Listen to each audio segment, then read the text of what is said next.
오늘날 우리 재림 성도들이 이 객관적인 진리는 좀 약하고 주관적인 진리는 점점 강해지는 것 같다, 이렇게 이제 이야기를 나누게 되었는데, 여기서 말하고 있는 객관적인 진리라고 하는 것은 우리가 알고 있는 이 교리적인 체계를 지금 이야기하고 있고, 주관적인 진리는 우리가 말씀 묵상을 통하여 개인적으로 이렇게 터득한 그리고 깨달은 그러한 진리를 이야기할 때에, 오늘날 많은 SNS 같은 것을 통하여 말씀 묵상의 어떤 자료들은 참 많아서 개인적인 묵상은 이루어지지만, 전반적으로 우리 재림 성도들의 정체성을 확인하고 다지는, 그리고 이 마지막 때의 어떤 그 신앙을 정립하는 그러한 객관적인 지식 내지 정보가 약하지 않느냐, 이런 이야기를 좀 해보았습니다. 그래서 그러한 객관적인 지식을 함께 정리하는 시간을 갖고 있는데, 오늘 이 시간에는 마지막 때 이 재림과 관련한 이 성경적인 말씀을 좀 나누고자 합니다.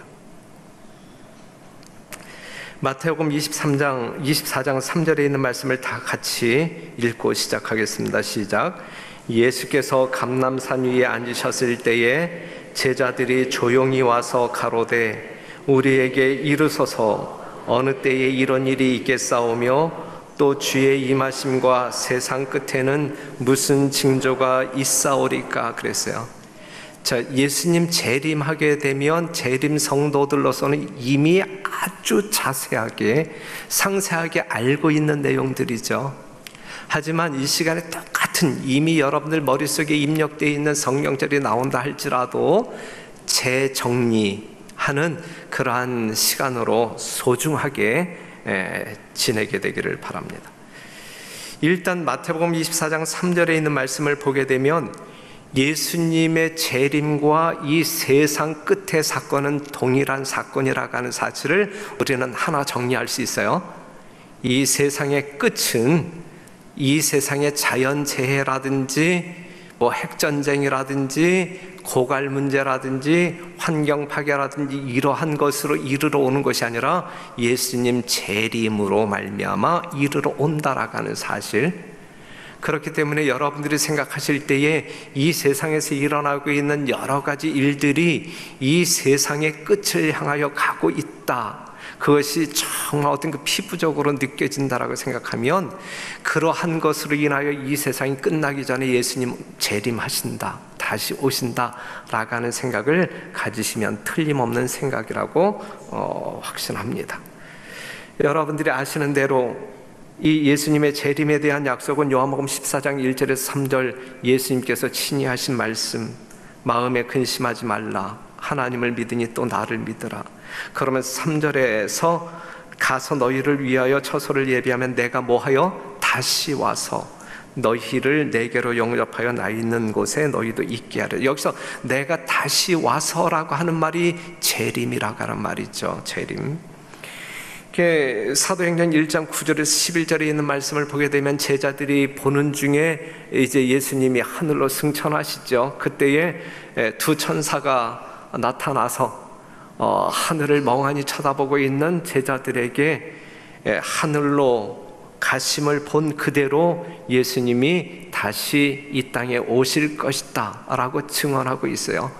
이것이 예수님의 재림입니다. 그렇다고 하면 예수님께서 이 땅에 다시 오시는 목적이 뭐냐라고 이야기할 때, 예수님께서 인간의 모양으로 말 구유에 태어나신 초림의 목적은 무엇이고 예수님의 재림의 목적은 무엇이냐라고 이야기할 때 차이가 있습니까? 자, 구원이라고 하는 문제는 동일하죠. 예수님께서는 인류를 구속하시기 위하여, 구원하기 위하여 이 땅에 오셨는데, 그렇다고 하면 초림의 목적과 재림의 목적이 다를까 아니면 동일할까? 다르다고 하면 무엇이 다를까? 달라요? 동일해요? 달라요? 다르다고 하면 어떻게 달라요? 예수님께서 이 땅에 초림하신 목적은 누구를 구원하기 위함이에요? 죄인들을 구원하기 위함이고, 예수님의 재림의 목적은 뭐예요? 의인들을 구원하기 위한 목적이다라고 하는 사실. 그것이 히브리서 9장 28절에 있는 말씀을 보면 이와 같이 그리스도도 많은 사람의 죄를 담당하시려고 단번에 들이신 바 되셨고 구원에 이르게 하기 위하여 죄와 상관없이 죄와 상관없이 자기를 바라는 자들에게 두 번째 나타나시리라 그랬어요.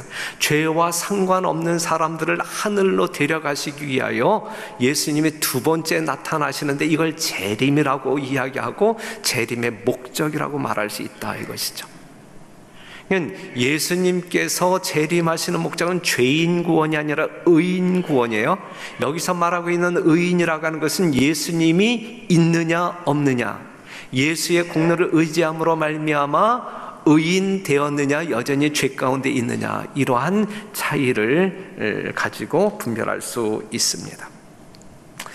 요한계시록 14장 14절에서 20절에 있는 말씀을 보게 되면 예수님이 이 한낱을 가지고 있는 추수꾼으로 묘사가 되고 있고, 곡식 거두고 포도송이 거두고, 여기서 말하고 있는 곡식은 의인들의 추수를 이야기하고 있고 포도송이 추수는 악인들의 추수를 이야기하고 있습니다.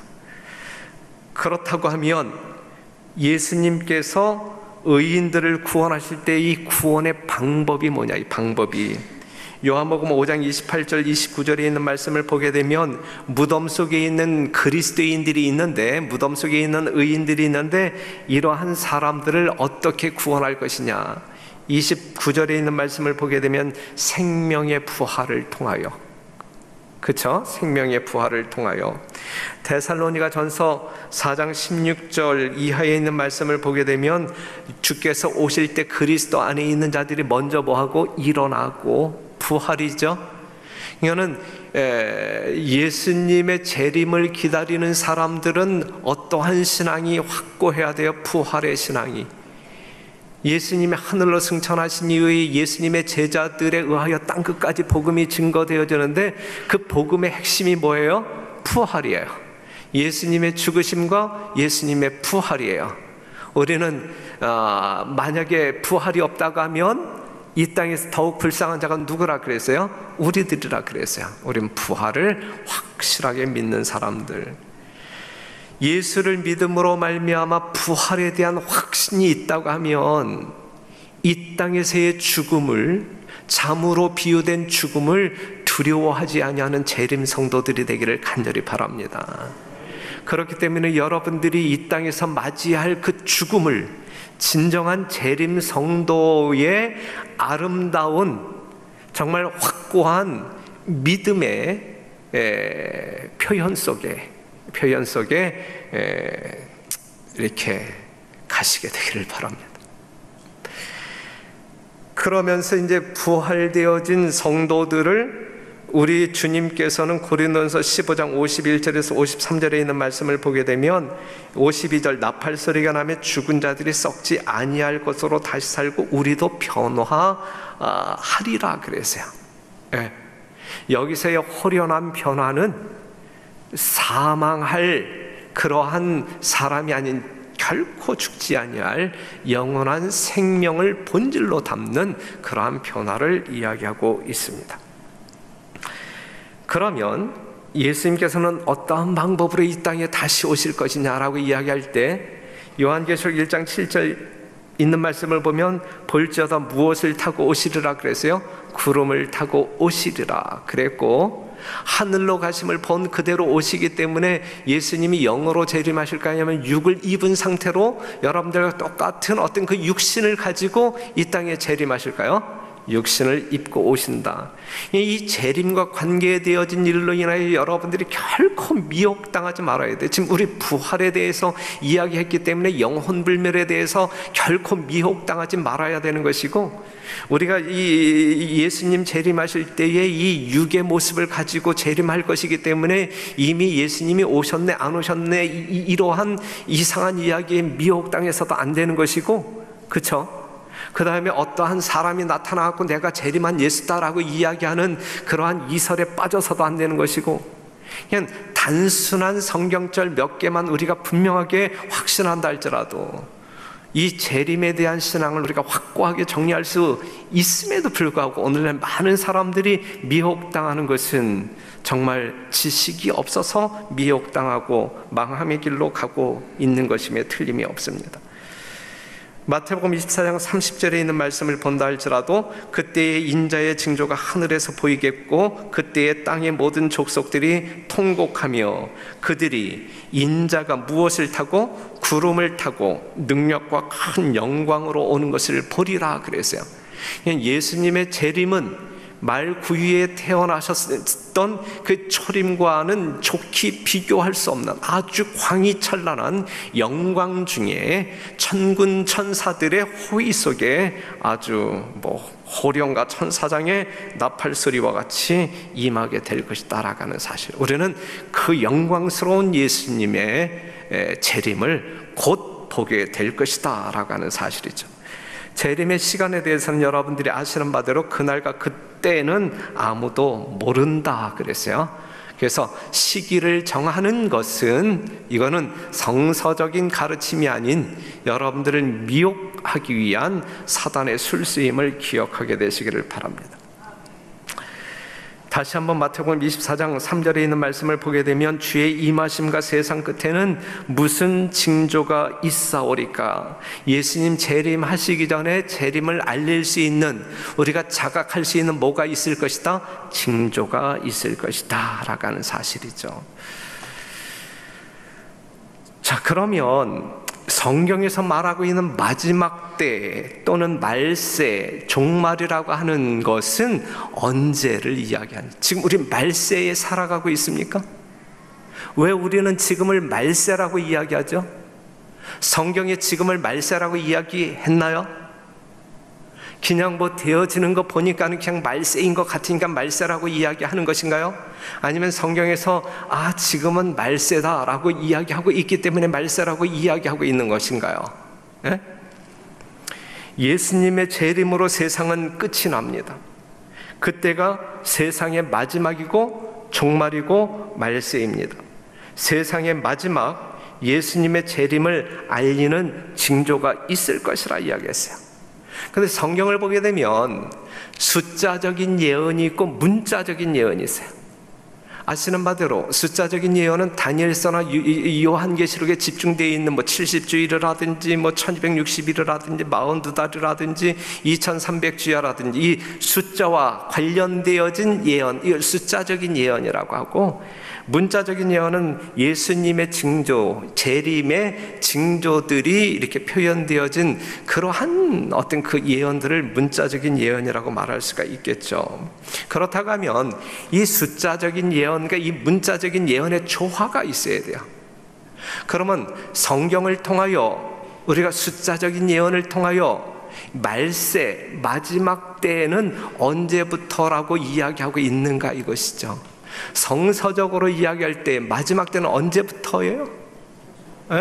1844년부터예요? 아니면 1798년부터예요? 여하튼 성경을 보게 되면, 좀 더 찾아보게 되면 다니엘서 12장 4절에 있는 말씀을 보게 되면 다니엘아 마지막 때까지 이 말을 간수하고, 12장 9절에 있는 말씀을 보게 되면 그가 가로되 다니엘아 갈지어다 대제 이 말은 마지막 때까지 간수하고, 마지막 때가 나오죠. 신명기 31장 29절 후반부를 보게 되면 너희가 말세의 재앙을 당하리라, 말세가 나오고, 사도행전 2장 17절에 있는 말씀을 보게 되면 하나님이 가라사대 말세에 내가 내 영으로, 고린도전서 10장 11절에 있는 말씀을 보게 되면 저희에게 당한 이런 일이 거울이 되고 또한 말세를 만난 우리에게 경계로 기록하였는 말세.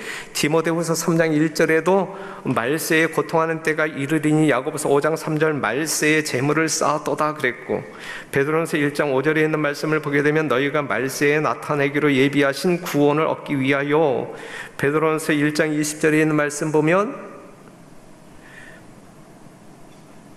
그는 창세 전부터 미리 알리신 바 된 자나 이 말세에 너희를 위하여 나타내신 바 되었으니, 베드로후서 3장 3절 먼저 이것을 알지니 말세에 기록하는 자들이 와서, 마지막 때 말세라고 하는 표현이 성경 가운데 곳곳에 나오잖아요. 그죠? 그럼 여기서 말하고 있는 말세는 성경적으로 이 숫자적인 예언과 관련해서 언제부터인가? 우리 교회는 이렇게 이야기하고 있어요. 다니엘서는 마지막 때에 그 예언들이 개봉될 것이라고 우리에게 알려준다. 그때의 사람들은 그 비밀을 이해하게 될 것이다. 1798년에 법왕이 사로잡힘으로 1260년간의 법왕권 통치가 끝나자 그 예언들이 개봉되기 시작했다. 법왕의 유수와 함께 천연계의 징조들은 많은 그리스도인들로 하여금 재림을 알려주는 사건들에 관한 예언들을 연구하게 했다.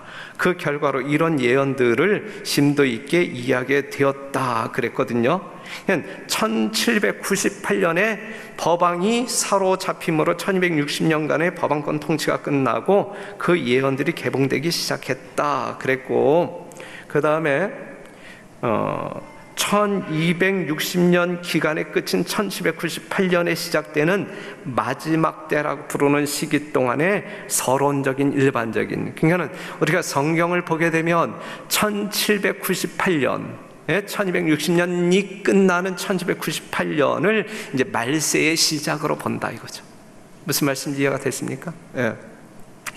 그 다음에 우리는 1798년에 마지막에 들어선 것과 꼭 마찬가지로 1888년에 큰 외침과 늦은 비의 때에 돌입했다 그랬어요. 그래서 성서적인 말세는 1798년 이후를 이야기한다. 그렇다고 하면 성경에 언급되어진 수많은 재림의 징조들은 언제부터 일어나기 시작하면서 1798년을 전후로 해서 일어나기 시작하면서 점점 그 빈도수가 증강하면서 강도가 강해지면서 예수님 재림 직전에 극점을 찍고 예수님 오신다 이것이죠.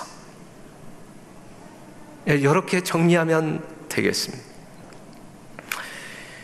그렇다고 하면 그 징조를 우리가 잠깐 살펴보겠는데, 이 징조에 대하여 이미 여러분들이 이 예언 전도회 때 이 재림의 징조에 대해서 수없이 들었기 때문에 이 시간에는 정말 성경에 어떠한 징조들이 언급되어 있는지 그것만 다시 한번 정리하는 시간을 갖도록 할게요. 일단 때의 징조, 우리 교회는 어떠한 잡지가 있어요? 시조. 시조라고 하는 말이 때의 징조라고 하는 말이에요. 무슨 말씀인지 이해가 되시죠? 많은 사람들이 한동안 우리 재림교회 안에서 신앙생활을 참 수년 동안 했음에도 불구하고 시조가 도대체 무슨 말인지 모르겠다, 교회 지나면 도대체 무슨 말인지 모르겠다, 이렇게 이야기하는 분들이 있는데, 시조는 때의 징조를 한문으로 표기할 때 이렇게 표기할 수 있는 것입니다. 재림의 징조는 재림의 때를 알려줍니다. 성경에서 말세는 1798년이기 때문에 1798년을 전후로 해서 이제 예수님께서 말씀하신 문자적인 예언이 성취되기 시작합니다. 어떠한 징조들이 있냐면 1월 성신에 나타나는 징조가 있는데, 창세기 1장 14절 보게 되면 하나님이 가라사대 하늘의 궁창에 광명이 있어 주야를 나누게 하라. 또 그 광명으로 하여 무엇을 알게 할 것이다? 징조를 알게 할 것이다 라고 하는 말이 창세기 1장 14절에 언급되어 있습니다. 그렇기 때문에 이 마지막 이 예수님의 징조를 이야기할 때에 이 1월 성신을 가지고 하나님께서 우리들에게 메시지를 주시는 것입니다.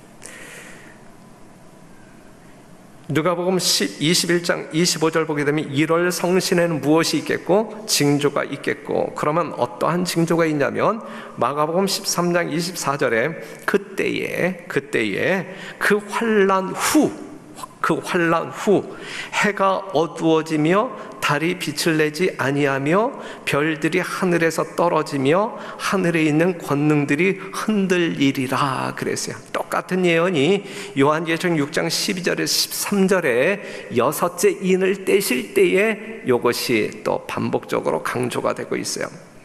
그럼 여기서 그 환난 후에 해가 어두워지고 달이 빛을 내지 아니하고 하늘에서 별들이 쏟아질 것이라고 예언했는데 이 예언이 성취되었느냐 아니면 성취될 것이냐 이거죠. 예? 이것이 성취된 예언이냐 성취될 것이냐, 이러한 것들을 우리가 정리해 나가야 된다라고 하는 사실입니다. 여기서 그렇다고 하면 그 환난 후라고 하는 것은 여기서 말하고 있는 이 환난은 어떠한 환난을 이야기하는 것이냐라고 이야기할 때, 예? 그 환난 후에 해가 어두워지며 그랬는데 이 환난은 어떠한 환난을 이야기하는 것일까요? 예? 1260년 기간을 이야기하고 있는 거예요. 그러면 1260년 기간이 맞춰지면서 정말 해가 어두워지고 달이 빛을 내지 아니하고 별들이 쏟아지는 징조가 있었느냐 이거죠. 있었느냐.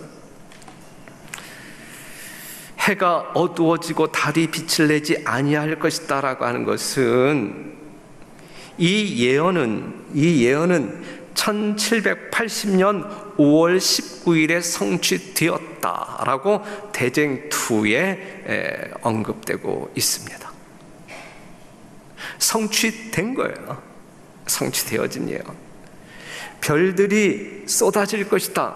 이 예언은 1833년 11월 13일에 유성의 큰 소나기로 분명히 성취되었다. 그래서 성취되었다.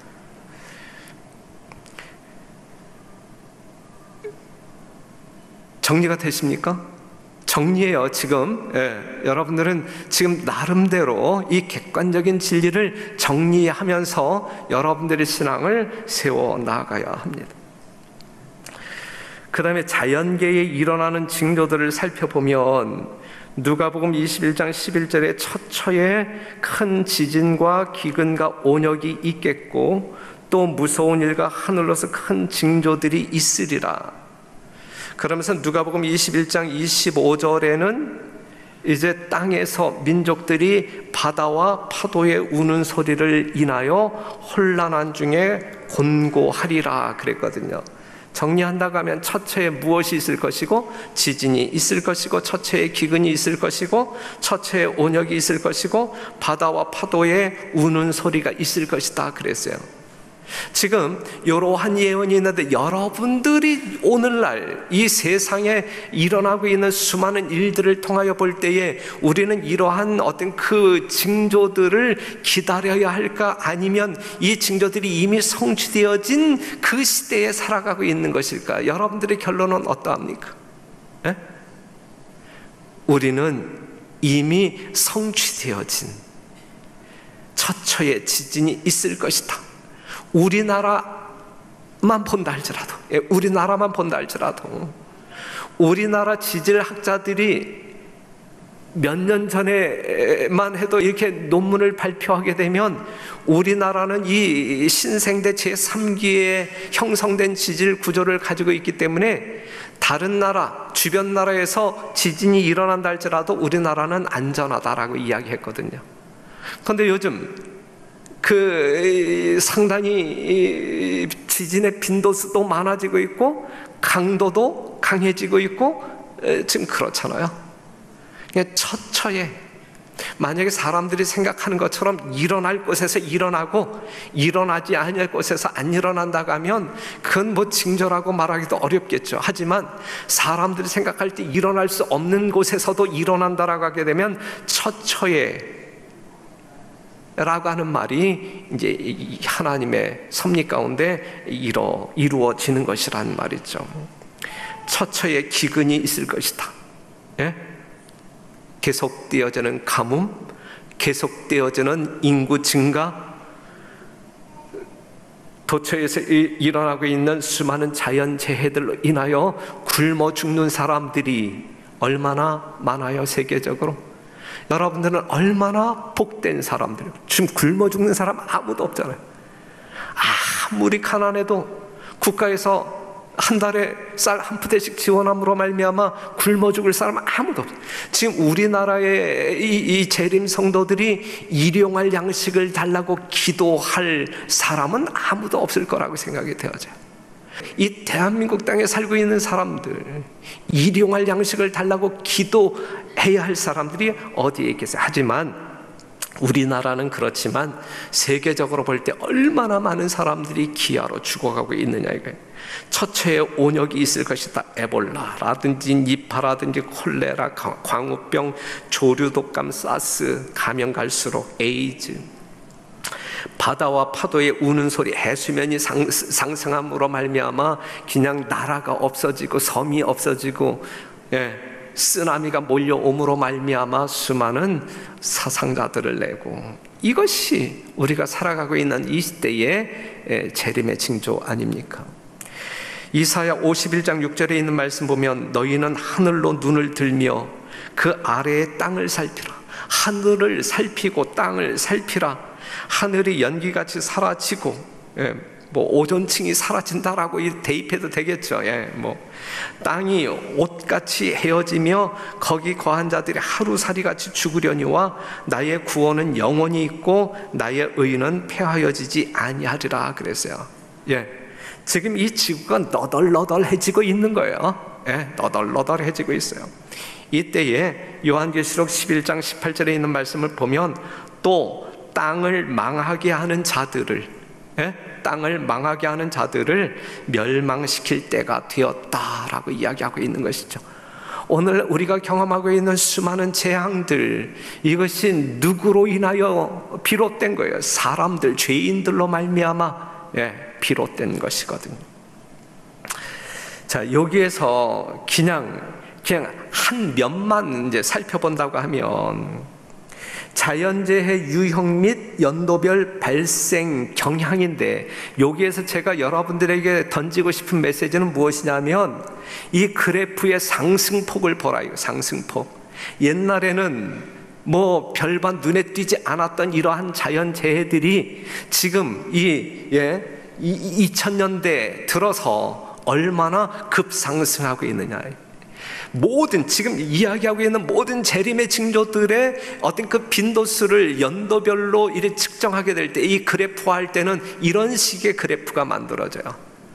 그러니 지금 우리가 이 시대를 살아가고 있는 이때에 우리는 모든 징조들이 성취되어진 그 시점에 살아가고 있지, 아직도 성취되어져야 할 그러한 징조로 기다려서는 안 된다.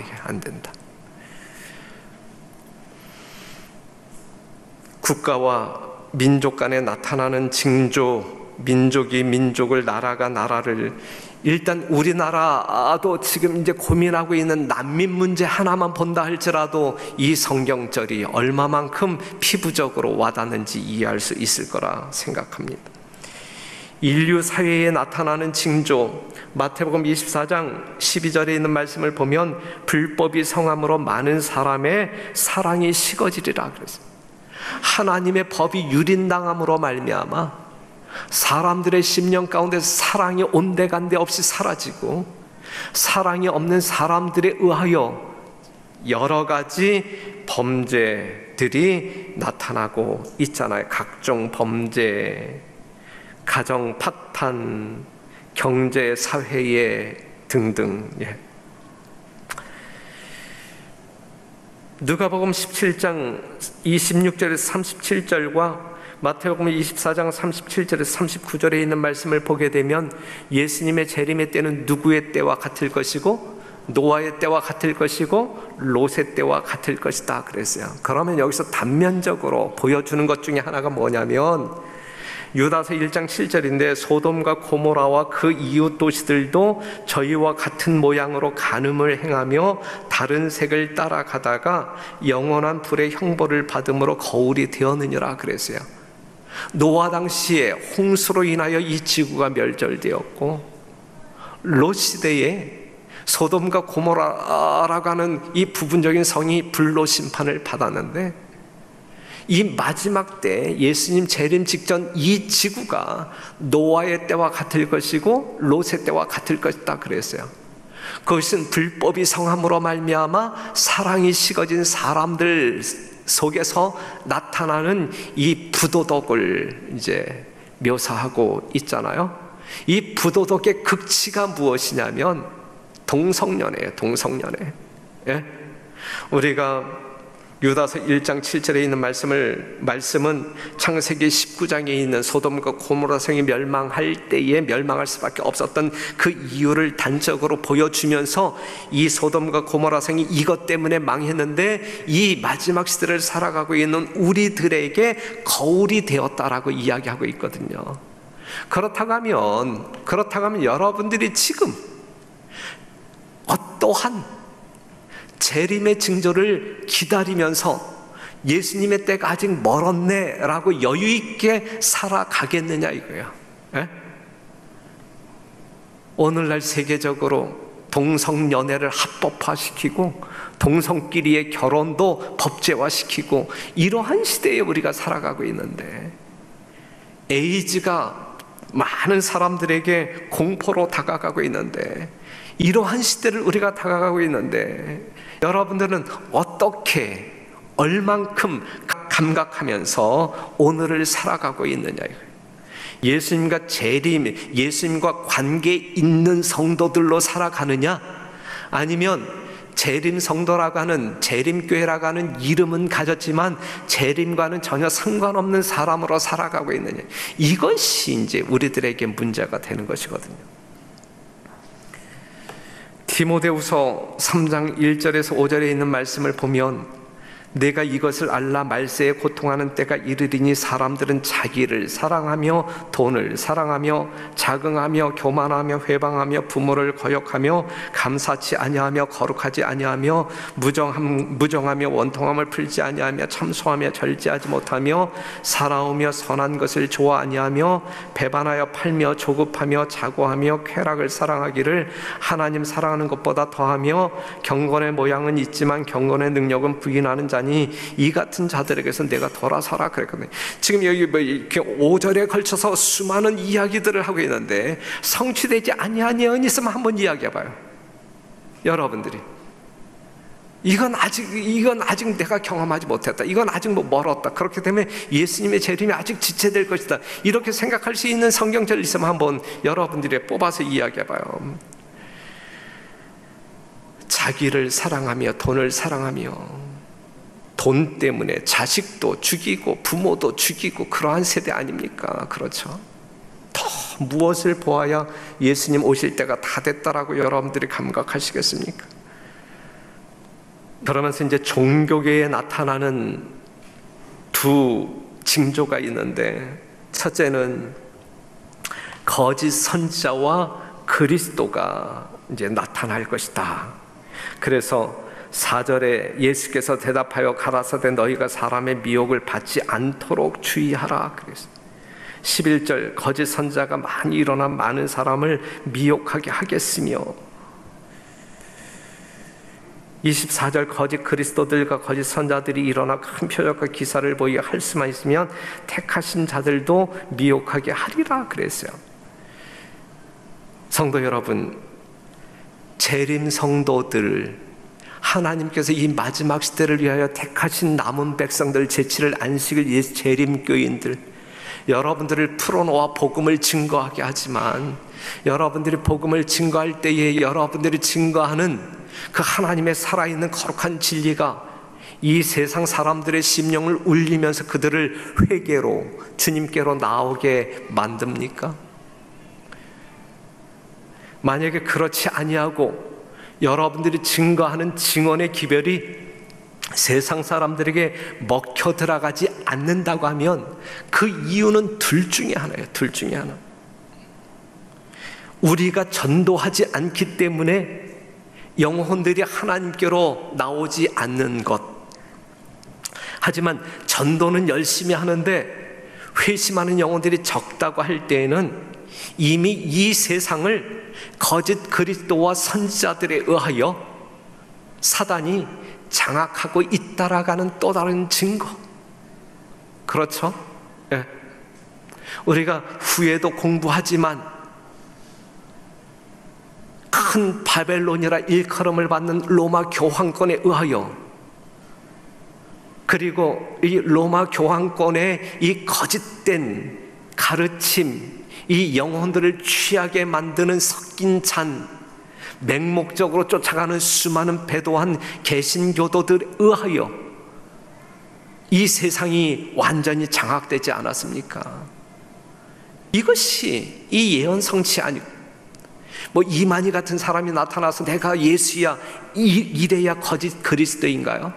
이미 불법의 사람, 거짓 그리스도, 이 로마 교황까지 자칭 하나님이라고 하면서 이 세상에 군림하고 있는데, 그리고 수많은 개신교회가 그냥 그의 무조건적인 가르침에 따라가고 있는데, 그래야 모든 사람들이 이것저것 따져보지 아니하고 안식일교회는 이단하고 우리가 증거하는 기별은 받아들이려고 하지 않는데, 이미 사단에게 정복되어진 그 사람들의 마음, 그 영혼들의 마음, 이 예언 성취임에 틀림이 없다 생각합니다. 그러면서 마태복음 24장 14절에 있는 말씀을 보게 되면, 이 천국 복음이 모든 민족에게 증거되기 위하여 온 세상에 전파되리니 그제야 끝이 오리라 그랬어요. 사랑하는 성도 여러분, 이 말씀 묵상해 볼 때 땅끝까지 복음을 증거하기 위하여 어떻게 하시렵니까?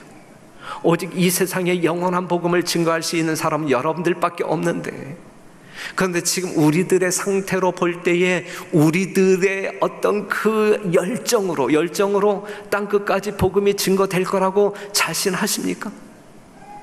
불가능해요. 지금 우리들의 상태, 여러분들의 영적인 상태로, 전도하자 1년 내내 외쳐오지만 우리가 뭐 한 명씩도 전도하지 못하고 있잖아요. 저부터도 못하고 있잖아요. 예? 예. 그런데 땅끝까지 복음이 전파돼야 예수님 오신다 그랬거든요. 그렇기 때문에 이것은 우리의 구조적인, 아니면 전도 전략, 아니면 우리의 각성, 뭐 우리의 능력, 열정, 이러한 것으로 결코 이루어질 수 없어요. 제가 볼 땐 그래요. 제가 볼 땐. 그렇기 때문에 늦은 비성령이에요. 늦은 비성령이 개인적으로 준비되어진, 교단적으로 늦은 비성령이 임하지 않아요. 예? 개인적으로 준비된 영혼들에게 개인적으로 이 늦은 비성령이 임할 때에 침례 요한과 같이 엘리야의 10년간 능력으로 일하는 그러한 사람들이 이 교회 안에 한두 명만 있어도 이 별내 지역 뭐 그냥 끝나죠. 예? 늦은 비성령으로 말미암아 이 사업은 완수될 것이다 라고 하는 사실. 그렇다고 하면 이제 문제는 뭐냐면, 그렇다고 하면 지금 우리는 어떻게 해야 하냐, 우리는 지금 어떻게 살아야 하냐, 이거죠. 누가복음 21장 28절, 이런 일이 되기를 시작하거든 일어나 머리를 들라 그랬어요. 머리를 들라. 제발 철 좀 들어야 된다 이거. 예? 영적으로 뭔가 깨어 있어야 한다는 이야기예요. 예? 저건 구원은 개인적인 문제이니까 여러분들 듣든지 말든지, 예? 정말 들음으로 말미암아 개인적으로 준비하는 사람들은 복을 받아 구원받기에 합당한 사람들이 될 것이고 준비가 있을 것이고, 여전히 우리가 이 임박한 재림에 대해서 이렇게 이야기함에도 불구하고 꿈쩍도 하지 아니하면 그냥 그 결과는 본인들이 받는 거지만 어떻게 하겠어요. 그렇죠. 마태복음 24장 33절 보게 되면, 이와 같이 너희들 이 모든 일을 보거든 인자가 가까이 곧 눈앞에 이룬 줄 알라 그래서 알라. 그래서 우리 눈앞에서 펼쳐지고 있는 징조들을 보면서 우리는 재림의 확실성과 임박성을 깨달아야 할 것입니다. 그리고 성도들의 사명을 인식하면서 죽으나 사나, 때를 얻든지 못 얻든지, 교회는 오직 뭐에 전념하는 거예요? 영혼 구원이에요. 예? 그냥 교회에 와서 에어컨 시원한 바람 밑에서 예배 드리는 것이 우리의 본분 결코 아니에요. 결코 아니에요. 이 교회가 존재하는, 여러분들에게 생명을 연장시켜주는 하나님의 분명한 목적은 영혼 구원이지 땅끝까지 복음을 증거하는 것이지. 예. 로마서 12장 2절, 너희는 이 세대를 본받지 말고 오직 마음을 새롭게 함으로 변화를 받아 하나님의 선하시고 기뻐하시고 온전하신 뜻이 무엇인지 분별하도록 하라. 지금 내가 어떻게 살아야 할지, 이렇게 살아도 되는 거야, 예. 이래서는 안 되는데 이 분별하라 제발. 예?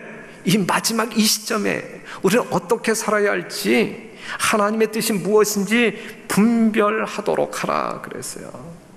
이 일에 세월을 허비하지 말라 이거죠. 세월을 아껴라. 세월을 아껴라.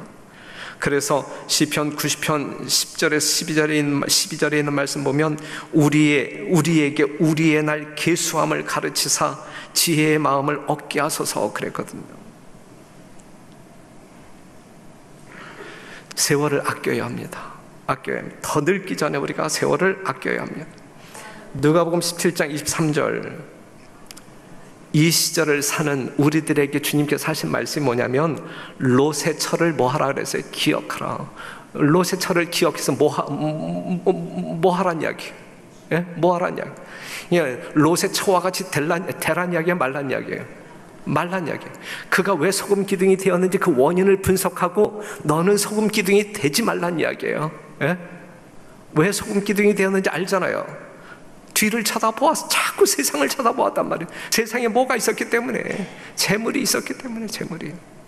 자기를 사랑하고 돈을 사랑하는 사람들은 예? 하나님보다 돈을 더 사랑하게 될 때에 우리는 이 롯의 처처럼 될 겁니다.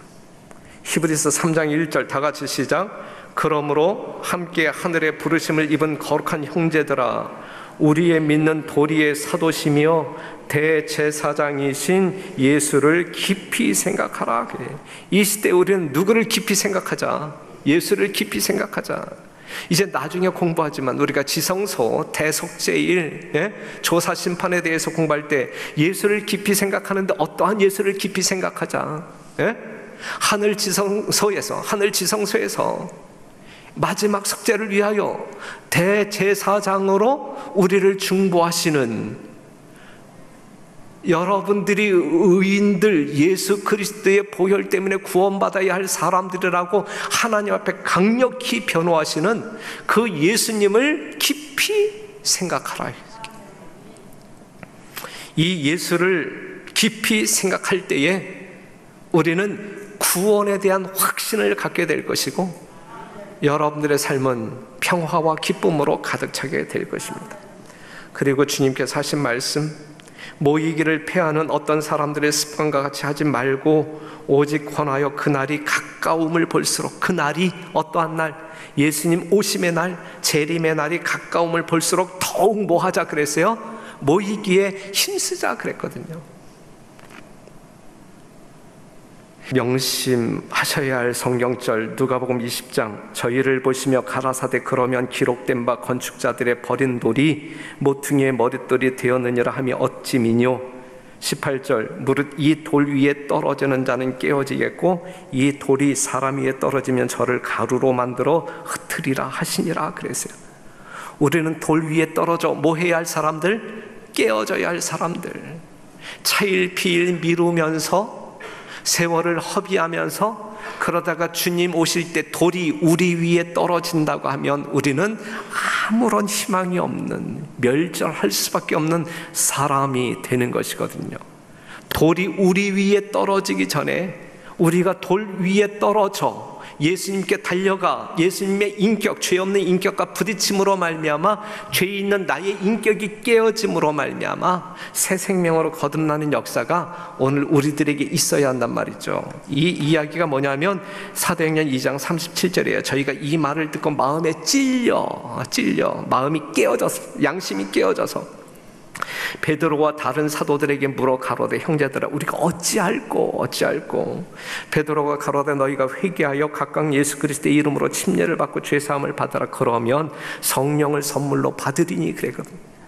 늘 성령이 우리에게 다가오심으로 말미암아 성령의 능력의 역사로 말미암아 우리의 영적인 삶이 꼴지워지는 그러한 생애를 살 수 있도록 예수를 바라보는 가운데 예수님에게 부딪힘으로 말미암아 우리의 심령 가운데 진정한 회심이 일어나고 회심한 심령 위에, 심령 속에 우리 성령님 살아 계심으로 말미암아 온전한 주의 백성들, 구원받는 백성들, 주의 사역을 감당하는 여러분들이 되기를 간절히 바라면서 말씀을 마치겠습니다.